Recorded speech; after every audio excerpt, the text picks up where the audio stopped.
Haleluya, Yesu ashimwe. Kubo tubana umunsi ku wundi. Amazina ni Alexander Uwiringiyimana. Abanje kubagezaho igice cya gatatu cy'ubuhamya bwanjye, vuga imirimo, vuga iby'Imana yankoreye, mvuga gukora kw'Imana. Batarabashije kubona ubwabanjirije ubu igice cya mbere n'icya kabiri, nabo bakora subscribe kuri channel yacu Alexander Uwiringiyimana niko yitwa, ubundi bakabasha kubona igice cya mbere n'icya kabiri. Reka tubanze twiragize Imana, tubanze dusenga Imana kugira ngo ibashe kudushoboza muri iki gice cya gatatu cy'ubuhamya twabateguriye muri aka kanya. Mana yera, Mana ikomeye, Mana ihambaye, turagushimiye, turaguhimbaje, tugushimiye gukora kwawe, tugushimiye ineza yawe, tugushimiye kuba natwe umunsi ku wundi, kuba no gupfukamirwa n'ibyo Nyiringabo Imana. Turagushimiye ko wabanye natwe, turagushimiye ko waturinze, turagushimiye ko waturindiye mu kuboko kwawe, kuba no gupfukamirwa n'ibyo Nyiringabo Imana. Turagushimiye ko warinze bene data bose badukurikiranye muri aka kanya, turagushimiye ko warinze Abanyarwanda, turagushimiye ko warinze ubwoko bwawe, kuba no gupfukamirwa n'ibyo Nyiringabo Imana. Ubana natwe umunsi kundi, turabizi data mwiza Nyiringabo Imana, tuzi neza ko utadutererana, tuzi neza ko mu ruhande rwacu ibihe byose, ko abantu gupfukamirwa n'ibyawe data mwiza. Tugirire neza aba mu ruhande rwacu, ndakwinginze Uwiteka Imana Nyiringabo, kugira ngo dushoboze muri aka kanya tugiye gufata ko gutambutsa ibyo wadukoreye, kugira ngo Uwiteka Imana abasha no kubwumva, buze busana imitima, buze bububaka, buze bubakomeza, buze bubereka ko akiri byiringiro. Bana natwe tugirire neza, byose tubisabye twizeye mu izina rya Yesu Kristo umwami wacu, amen. Shalom shalom, amahoro y'Imana abane namwe. Nk'uko nabibabwiye, amazina ni Alexander Uwiringiyimana. Ndagira ngo nkomereze ku gice cya gatatu cy'ubuhamya bwanjye iby'Imana yankoreye. Mu bice byatambutse nababwiye uburyo Imana yankijije uburwayi bw'urutoki rwari rungeze kure, rumeze nabi, rwaraboze, rugeze ahakomeye, ariko Imana irarukiza mu gihe abaganga bo bavuga ko rugomba gukurwaho. Ariko Imana ishimwe kandi habwa icyubahiro ko yarukijije. Mu bwakurikiyeho nabagejejeho uburyo Imana yankoreye ubukwe. Nari mfite amafaranga 5,000 gusa mu mufuka. Imana irigaragaza rwose, irarika abantu bose, irarika abazungu guturuka mu Budage. Ni ukuri inkorera ubukwe bwiza, ndayishimiye kandi nyihaye icyubahiro.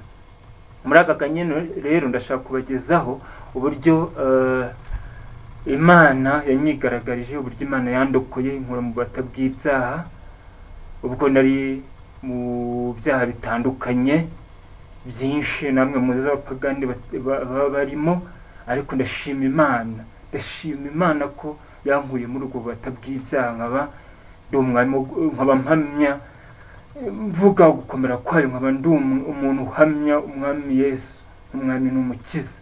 Yesu ashimwe.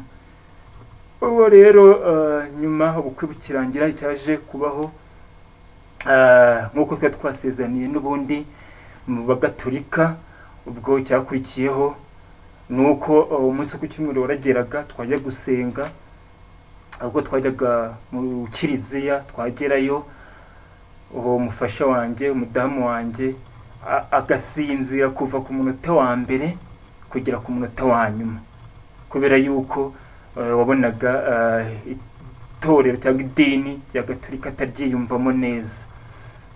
Ubwo byaje gukomeza, ubuzima burakomeza, ariko ndashaka kubabwira ikintu kimwe. Buriya iyo uzavamo ukomeye, iyo Uwiteka Imana igufiteho umugambi, iyo Yesu agufite umugambi we, abasha kukurinda mu mpande zose, abasha kukwigaragariza isegonda ku rindi. Ubwo icyaje kubaho ni kimwe. Hagati aho ntarakira agakiza, ntarakira umwami Yesu nk'umukiza, nk'umwami n'umukiza, icyaje kubaho, naje kurwara uburwayi bukomeye bw'amayobera. Ibi mbabwira byabayeho bene data. Ndakubabwira ngo Satani ni umugome, Satani ni mubi, Satani aduteza imiraba. Uriya Satani ntabwo aba yifuza ko waba umuntu w'Imana, ntabwo aba yifuza ko wakorera Imana, aba yifuza ko yakugira imbata ye, aba yifuza ko yakomeza akagwatiriza. Icyaje kubaho ni uko naje kurwara uburwayi bukomeye.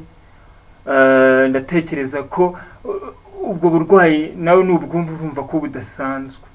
Icyabayeho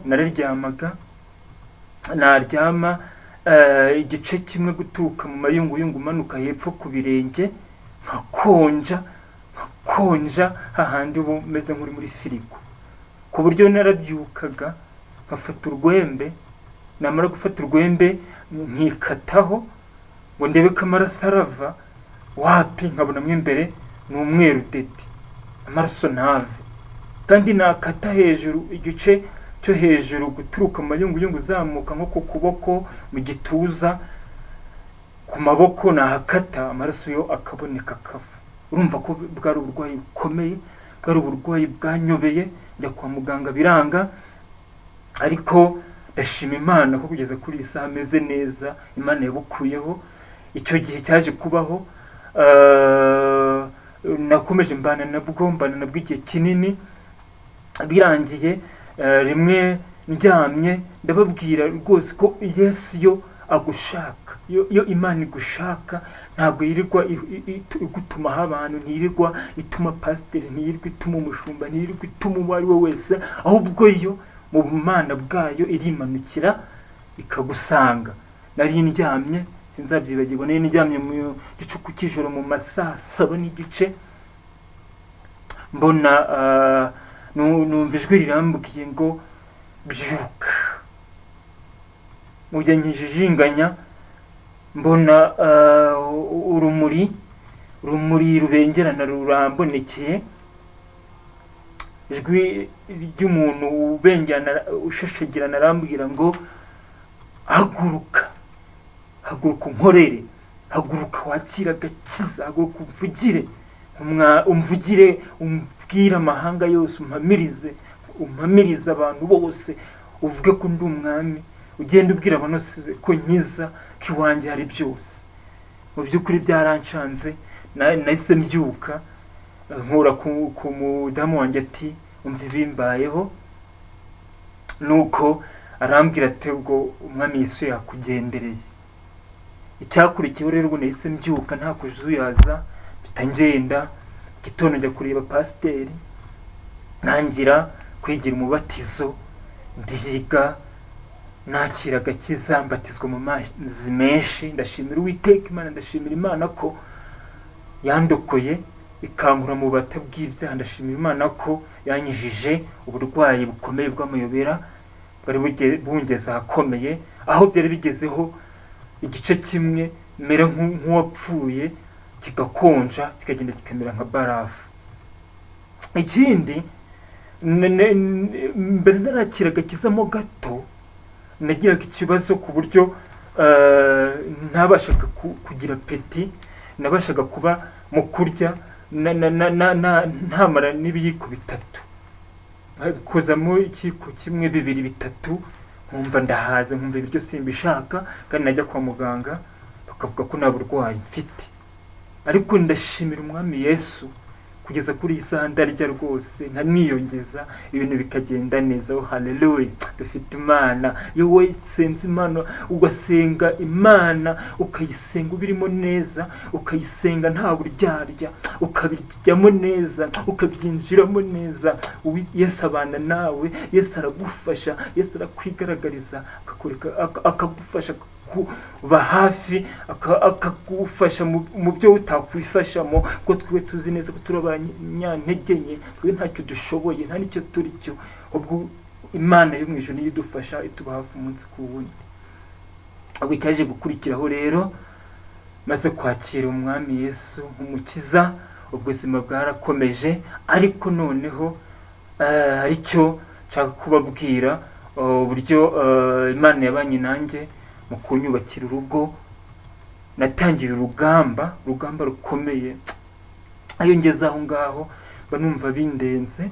Natangiye urugamba rukomeye urugamba rwo gushakisha umwana, ariko umwaka wa mbere ucaho, uwa kabiri ucaho, uwa gatatu ucaho, n'uwa kane ucaho, uwa kane ugiye gucaho, ugiye kurangira, nibwo Uwiteka Imana yaransubije. kandi ni ukuri, ndababwiza ukuri bene data, ntiyansondetse, kuko yampaye umwana mwiza w'igikundiro. niyo murebye nzamura amaboko nkavuga ati shimwa Mana, uri Imana itabeshya, dufite Imana ivuga. ni ukuri, Yesu ashimwe. iyo Imana ivuze, iyo Imana ikubwiye ngo iki nzagikora, bizagikora. iyo ikubwiye ngo nzaguha agakiza, bizakaguha.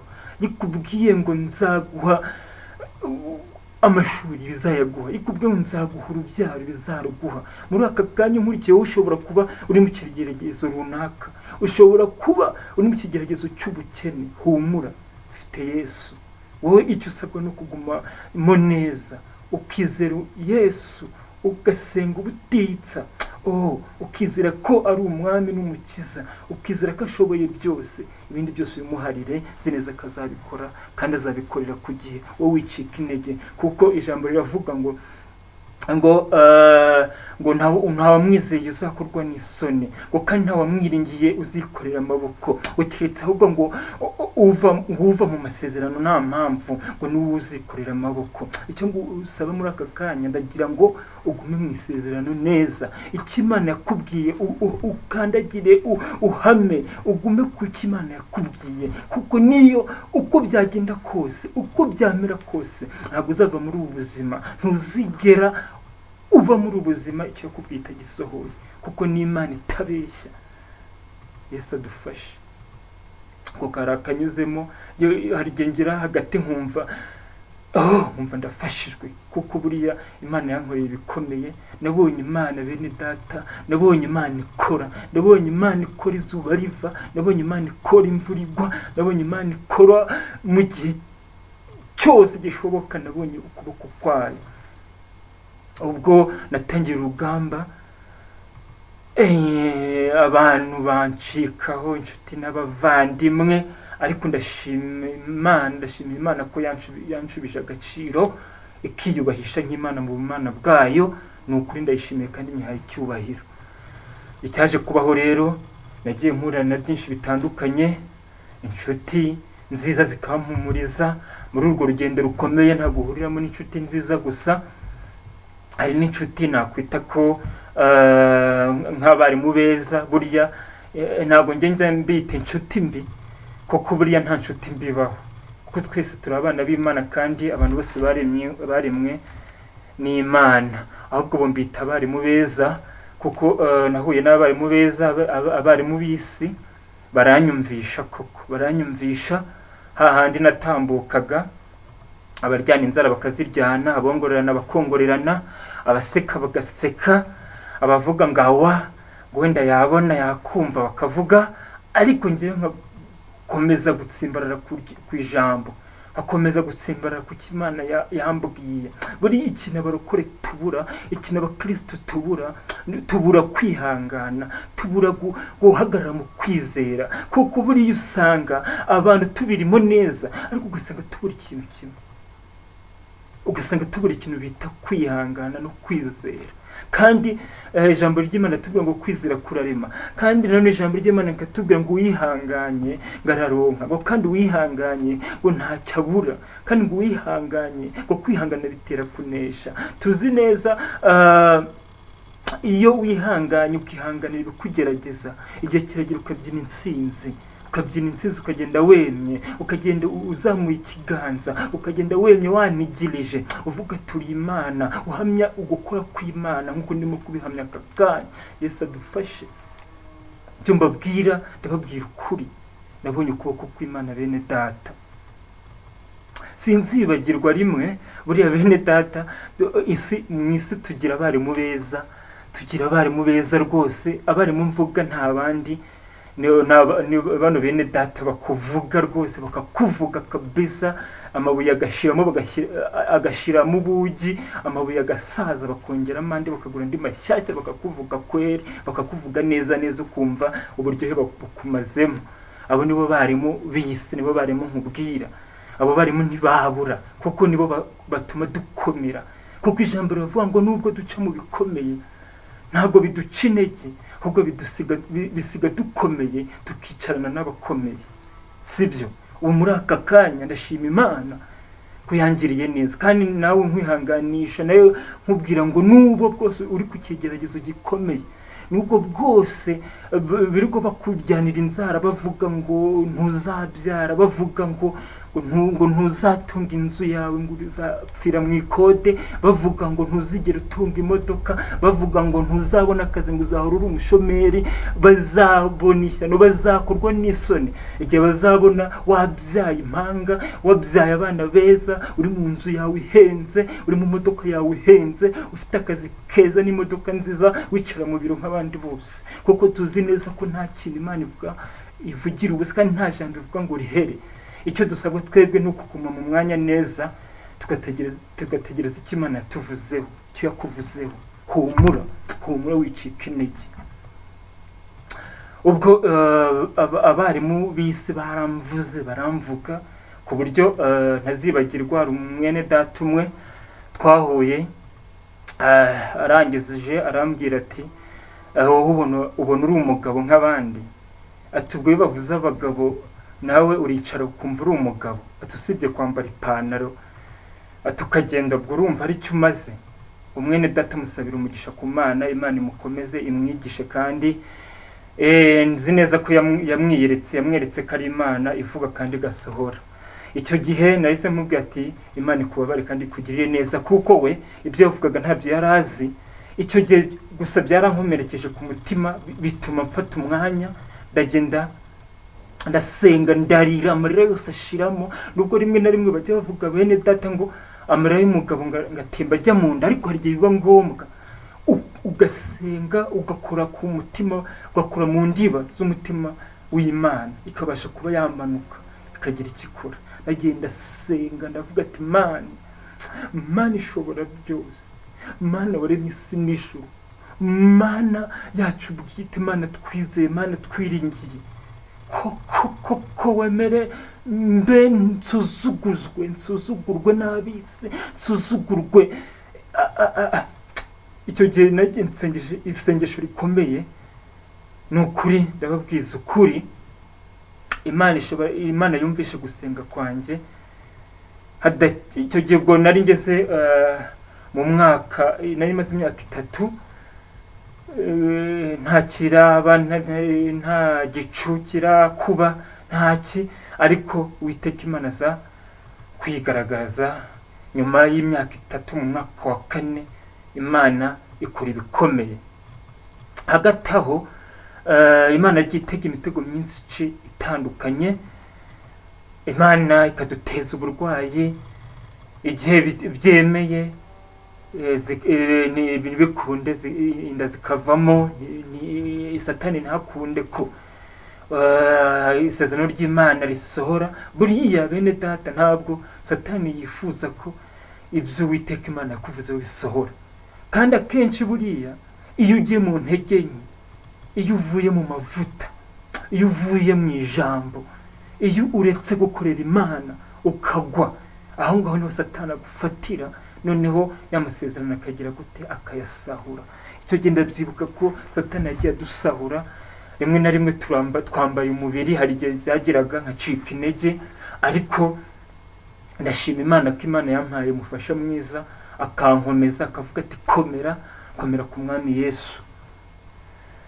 Ndashima Imana rero ko nyuma yabyo byaje kuba Imana yaje kuduha umwana mwiza. Imana iduha umwana w'umuhungu, umwana mwiza rwose, umwana mwiza ufite amavuta y'Imana, utatswe, ufite igikundiro cy'Imana. Kandi koko nanjye iyo murebye nzamura amaboko nkavuga ati Imana warakoze. Humura rero nawe mwene data, muri aka kanya uri mu kigeragezo gikomeye. Ubutayu ni burebure, ariko ntabwo ubutayu buhoraho. Iyo bihagazemo neza, ugahagarara mu kwizera gukomeye, ugahagarara mu mbaraga z'Imana, kumva ko Imana ishoboye byose, kumva ko Imana ikora rwose, humura, icyo yakuvuze kizasohora. ubwo cyaje gukurikiraho hagati aho ariko ntarakomeza icyo ntabwo nagenda ntakibabwiyeho. ubwo buriya icyo nshaka kubabwira kimwe bene data, buriya hari umuntu ushobora kuba unkurikiranye muri aka kanya atazi uburyo inzara iryana. Bene data, inzara yaranyishe hahandi mfata amazi buzi nkashyiramo umunyu, nkanywa mu nzu, nta kintu na kimwe gihari. Ariko ndashimira Imana, buriya Imana dusenga ni Imana ikomeye. Icya mbere burya ni ukudacika intege mu gihe uri mu kigeragezo.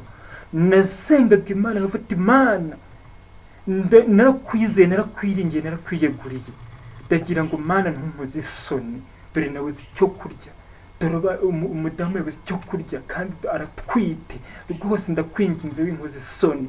Ndabyibuka umunsi umwe nari nicaye mfite telefone, ndakuna mbona telefone ngo tanta, mbona ubutumwa buraje, pfunguye mbona nimero inyohereje amafaranga 20,000.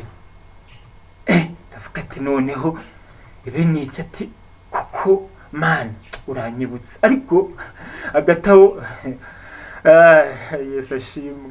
Bene data, buriya dufite Imana ikora, dufite Imana ikomeye. Agataho ngira ubwoba, ndavuga ni ese aya mafaranga nohererejwe yaba wenda ari abatekamutwe cyangwa wenda ari umuntu wibeshye nkaba nayakoresha bikangiraho ingaruka. Ubwo icyo nakoze nta kindi, narayaretse. Umunsi wa mbere uvaho, wa kabiri uvaho, mbona shwi ya nimero nyihamagaye numva ntinabaho. Bene data, ngo buriya Imana yicira inzira aho utatekerezaga. Mu gihe njyewe numvaga ntangiye guhunza imitima, ntangiye gutekereza hirya no hino, ariko Imana yose yiyubahisha. Imana itici inzira. Ndagenda ngura umuceri, ngura byose, birahaye, igitoki, ni ukuri turarya. Ndavuga ati Imana uri Imana ikomeye, Imana yarangaburiye, narayibonye, Imana yaranyambitse, Imana yamaye icyo kurya, Imana yamaye icyo kunywa, nabonye ukuboko kwayo. Buri icyambere abarukure tubura, icyambere abakristo tubura, ikintu abantu tubura ni ukwizera. Buri iyo wizeye ukizerera mu Mwami Yesu, kumva ko ashoboye, byose birashoboka. Buri iyo ufite kwizera buriya ntabwo wakagize ubwoba, ntiwagakanzwe n'imiraba ikuriho, ntiwagakanzwe n'ubukene ufite muri aka kanya, ntiwagakanzwe n'amadeni ya banki urimo muri aka kanya, ntiwagakanzwe n'uko uri mu kigeragezo cy'uko wabuze urubyaro nk'uko nanjye nari nkirimo, ntiwagakanzwe y'uko uri mu kigeragezo cy'ubushomeri. Buriya rega ibigeragezo biberaho kutwigisha, ibigeragezo biberaho kuduhumura, bigatuma tureba kure, bigatuma twegera ubwiza bw'Imana, bigatuma twumva ko Imana ishoboye. Ubwo rero icyo gihe rwose nagiye ngura umuceri, ndagura ibyo kurya, turarya, dushima Uwiteka Imana, dushima gukora kwayo. Uko nababwiraga uburyo Imana yangaburiye. Ariko ni Imana ni Imana ikomeye, Imana igira neza. Ubwo hadaciyemo igihe, ubwo hanyuzemo nk'ukwezi kumwe, ndibuka umudamu yaragejeje igihe cy'amezi 8, habura igihe gito ngo abyare.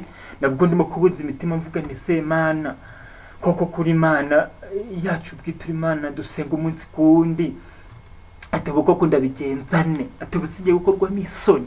Dore umubyeyi agiye kubyara nta mwambaro w'umwana, dore umubyeyi agiye kubyara nta gikoma, ntaki, kuko ndabigirane.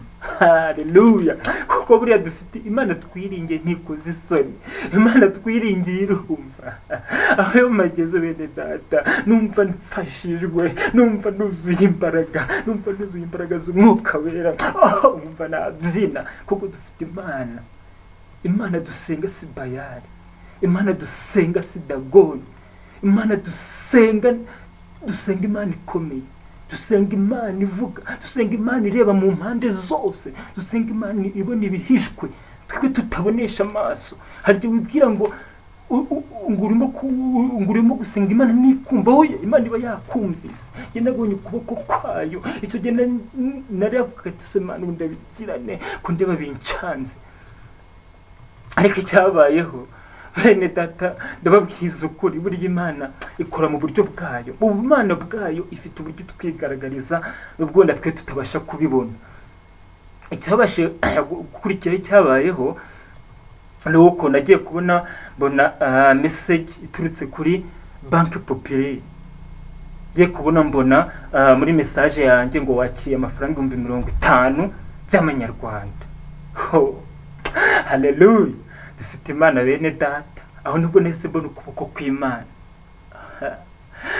Ako byumve neza, tekereza nawe uramutse ufite ikibazo uri mu kigeragezo gikomeye, ukajya kubona muri telefoni yawe message ngo papa, ukabona amafaranga urayakiriye. Icyo gihe nta kindi nese mbona ukuboko kw'Imana, ikibazo nari mfite ndagikemura. Umubyeyi ajya kwa muganga abyara nta kibazo, Imana inyura muri ubwo buryo. Mbona imyenda y'uruhinja, ni ukuri Imana nabonye ukuboko kwayo. Imana irakora. Buri ikintu twe tubura nk'abakristo ni ukwizera. Ni ukuri nuhagarara mu kwizera, nuhagarara mu cy'Imana yakubwiye, nuhagarara mu bukristo bwawe, ukirinda ikibi, ukirinda icyane gisana cyo cyose, ugakiranuka, ibyo ukora byose ugakiranuka, ugahagararamo neza nk'umukristo, nk'umurokore ukijijwe bya nyabyo, ni ukuri Imana izakwigaragariza kandi Imana izakoreka ukuboko kwayo. Nabonye ukuboko kwayo rero bene data, nabonye ko ari Imana ikora, nabonye ko ari Imana igira neza, nabonye ko ari Imana ireba ibyo dutekereza twebwe naho tutatekerezaga yirahagera. Ubwo rero hagataho ubutaha nzababwira uburyo noneho Imana yabanye nanjye, yabanye natwe dutwite. Nzabagezaho uburyo umwana yabaye mu nda ya mama we, mu nda y'umubyeyi igihe kingana n'amezi 9, Imana akabana n'ikibyimba mu nda ntikigira icyo kimukoraho, umwana agakura akabana nacyo kugeza avutse. Ni ukuri nabonye ukuboko kw'Imana, nabonye Imana ikora. Nushaka ubyemere, nushaka ubyemere rwose, nushaka ubyemere. Dufite Imana ikora ko byagenda rwose. Imana dusenga irashoboye, Imana twiringiye irakora, kandi dufite Imana ishobora byose. Ni ukuri nsoza ubu buhamya ndashaka kukubwira ngo humura, Yesu ari kumwe nawe. Humura nubwo bwose uri mu ntambara zikomeye, nubwo bwose uri mu bigeragezo bikomeye, nubwo butari burebure, ariko buriya humura, Imana irakuzi. kandi buriya hari icyo Imana ishaka kugukoresha, hari aho ishaka kukugera, aho ishaka kugukura, hari n'aho ishaka kukugeza. Kuko buriya iyo ibitubaho byose si uko Imana ibidushakira ibibi, ahubwo ibishaka kutwigisha no kugira ngo tubashe kureba kure. Kandi ihanganira abarimu b'isi bakuvuga umunsi ku wundi, igihe uzaba wicaye mu modoka nziza, igihe uzaba uri mu kazi keza, igihe uzaba mu rugo ibyo kurya bihari, igihe uzaba wicaye mu nzu yawe nziza, igihe uzaba uteruye abana b'impanga mu ntoki zawe, nibwo abo barimu twita abarimu beza bazakorwa n'isoni, kandi bazabona ko dufite Imana ikomeye. Rero ndagushimiye kuba ukurikiranye ubuhamya, igice cya 3 nkurarikira n'igice cya 4, kugeza uburyo Imana yabashije kurinda umwana mu nda ya mama wiwe mu gihe kingana n'amezi 9, abana n'ikibyimba mu nda. Nzanabagezaho uburyo, nzanababwira birambuye uburyo Imana yatwigaragarije mu gihe cyo kuvuka cy'umwana, idukorera igitangaza gikomeye. Niyo nkibutse nanjye nzamura ibiganza ngavuga ati Imana uri Imana, uri Imana ikomeye, uri Imana ntabasha kugira uko uburyo nyivuga, kuko ngewe iyo mbyibutse birandenga. Ndagushimiye rero, witeka Imana bane namwe. Reka dusenga Imana basengera kugira ngo Imana ibakomeze, ibaha imbaraga, kandi ni ukuri nimutagwa isari muzasarura. Yesu adufashe kandi atugirire neza. Data mwiza, data Nyiringabimana, oh data w'abasogokuruza, Mana ya Yakobo, Mana ya Aburahamu, Mana yacu bwite, turagushimiye, turakunezerewe, tugushimiye aka kanya uduhaye data kugira ngo dutambutse ubuhamya igice cya gatatu. Data mwiza, uri Imana yacu bwite, uri Imana itugirira neza, nubwo ubutayu ari burebure, nubwo ibigerageza ari byinshi, ariko tuzi neza ko utatwibagirwa, tuzi neza ko duhorana mu ntekerezo zawe, tuzi neza ko duhorana mu mugambi wawe, kubona gupfukamirwa n'ibya Nyiringabimana. Muretse bene data bose bakurikiranye ubu buhamya, bamaze kumva ubuhamya Uwiteka Imana Nyiringabo, ni ukuri nubwo bari mu ntambara zikomeye, nubwo bari mu bigeragezo bikomeye, nubwo bari mu bigeragezo by'ubukene, nubwo bari mu bigeragezo byo kubura urubyaro, nubwo ari mu bigeragezo by'inzara, nubwo ari mu bigeragezo by'ubushomeri, nubwo ari mu bigeragezo bitandukanye, ni ukuri ndakwingiza data ngo babe hafi kugira ngo ubongerere imbaraga, kuko ijambo riratubwira ngo ntawakwiringira uzikorera amaboko, kuko ijambo riratubwira ngo Yesu ashimwe, ahabwe icyubahiro, ngo ntawakwiringiye ngo uzakorwa n'isoni, ahubwo uzakorwa n'isoni nuva mu masezerano nta mpamvu. Niyo mpamvu bose mbasengeye data kugira ngo bagirire neza, ubahe imbaraga, ubashoboze kugira ngo babashe kuguma mu isezerano neza, kandi data bahagarare ku ijambo ryawe, kuko ntacyo uvuga ngo gihere, kuko nta jambo uvuga ngo rihere, kandi uri Imana itabeshya, uri Imana itibeshya, kuko icyo uvuze cyose kirasohora, nibwo cyatinda. Icyo mpamya neza nuko icyo wavuze ku muntu wawe, icyo wavuze ku bwoko bwawe, ntabwo buzava muri uyu mubiri bidasohoye. Banaraka tugirire neza, byose tubisabye twizeye mu izina rya Yesu Kristo umwami wacu, amen. Muri Imana bane namwe, shalom shalom.